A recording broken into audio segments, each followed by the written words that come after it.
ეს უნდა მივეყუდო რა.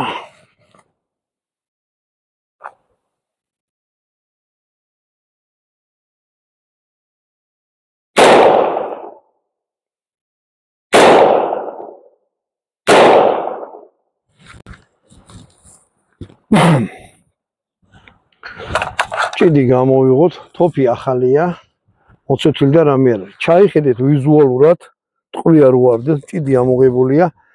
თუ ბინდია, თითი ჩაყავით, დარწმუნდით, რომ შიგ არაფერი არ არის. წავიდით ეხლა ვნახოთ რა ხნა. ოზნები მარჯვენა სამიზნეს, აი ეს სხივი იყო ზემიშველი და ახლო უნდა მოხვედრილი იყო წესით.